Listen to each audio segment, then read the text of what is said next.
Welcome to FNM TV. This is going to be game 2 of round 4. We have Mac McLaren versus Charlie. Game 1 ended up going over to Charlie. Double Argentum armor, pushing in more than you can actually bring out. Double Argentum armor on a swing is something. Very, very powerful tactic with the Phyrexian Metamorph, especially in Charlie's deck, to be able to copy any equipment he has on the board, anything his opponent has if he needs to.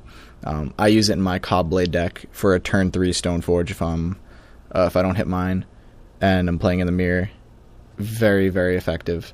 Or double copying War and Peace and ending the game in one swing. Or bring it out copying Batterskull. It just has so many great uses in Cobblade, but there's great uses all over Standard and a very, very underwhelming use of it everywhere in the meta right now. If you guys really want to make some profitable dollars playing this game, just in trade, I'd definitely pick up more Metamorphs. I don't see how that card doesn't shoot up in price eventually. I don't know where you guys are, but especially at our local circuit, people are always clamoring for those. They're a very, very hot item, and there's no reason not to pick those up. Because for 3 mana, you get to copy any artifact, any creature, no matter how big. Like, early game, it's okay. Late game, it gets even better. It just allows for a lot of crazy combinations and combos.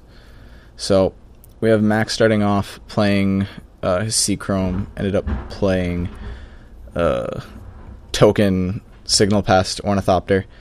Passing, Charlie played a land and pass. Mac ended up dropping a second land, cracking, and bringing out Mox Opal. He's going to tap for mana, bring out his Tempered Steel, and swing in for, I believe, 5 damage here. So we have Charlie at 15 currently, Mac at 20. We'll see what Charlie does here. It should be a typical 2 Stoneforge play. Yep. Now, Stoneforge getting banned really affects the metagame. If you were running white, you ran Stoneforge, typically. There really wasn't much way to say that you didn't. Like, oh, can you really justify not running Stoneforge in a deck? You find 7 open slots, and you put that in, and it makes your deck infinitely better. So, it basically tutors it up, and it cheats it in. You avoid counterspells. You eat cheap removal early with that, which could open up your late game if you're running a little bit of a hybrid deck, but there's really no reason not to run a Stoneforge. Legacy, it's going to pretty much retain its price for a lot of the equipment, and especially Jace. It'll retain probably a good chunk of its price. I don't see it dropping lower than 40. At the worst, I really think it'll stay somewhere around $50. But that's the way bannings happen. If you read the reasons why that they were banned, I honestly really agree with it. People disagreed when I talked about it earlier, saying that it was going to be in the event decks, and that's reason enough why Stoneforge wouldn't get banned. It doesn't matter what they printed in or what they're printing in. I played enough card games throughout the years to know that if something deserves a banning, a company's going to give it to it no matter what. Not only that, they made some quick cash off those, and they'll still sell to the newer players also. It'll still sell to those legacy veterans who want those cards for legacy that haven't been very standard oriented. And to be fair, legacy Stoneforge is still, it's up there. It's definitely, it fits in a lot. So that Stoneforge in a land, Charlie's looking to flash in that Batterskull at end of turn. Mac ended up just dropping his Ajani to go along with that Tempered Steel, pumping up his guys. He's going to flash in that Batterskull now to be able to do some fun shenanigans with it. And he's going to dispatch that Signal Pest to keep that damage from coming down. Oh, and that's going to tap it out. Well, you have to do what you have to do, because otherwise that's going to be game. So it's going to be, I believe, 7 right here, pushing him down to 8, and it has Vigilance. So no tapping for Mac.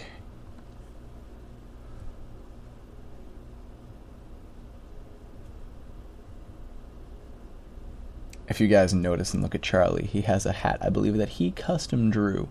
Very urban, with a tap. I'd tap that.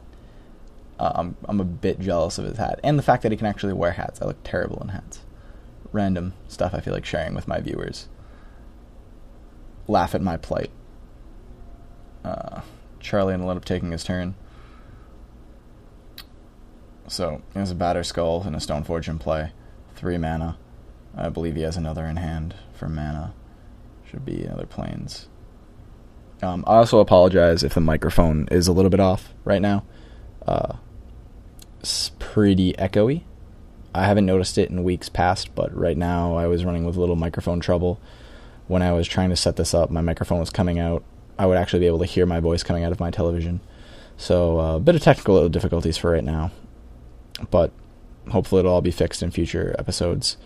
I'm going to try and get you guys all caught up. Tonight I'm going to be working on a lot of different videos to get out. You guys have been patiently waiting for these. I apologize, and I thank you guys. It's been a little bit hectic getting this all together.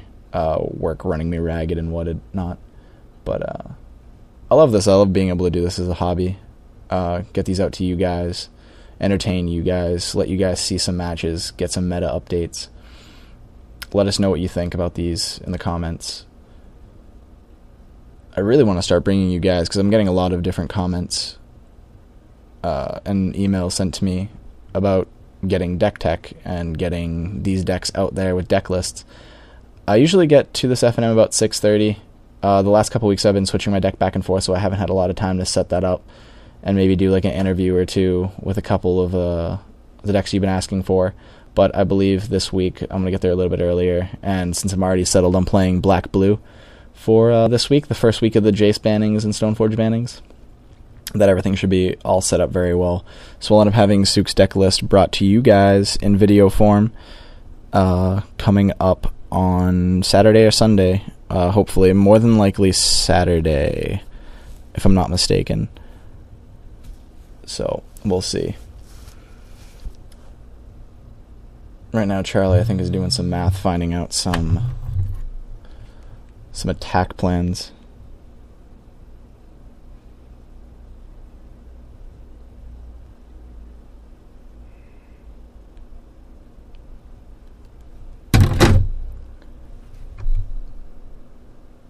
And Mac might be having some indigestion as he rubs his stomach.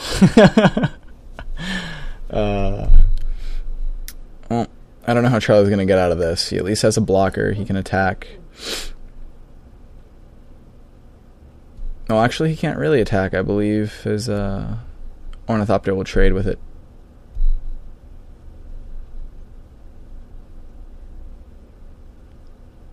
No, it'll be able to block effectively.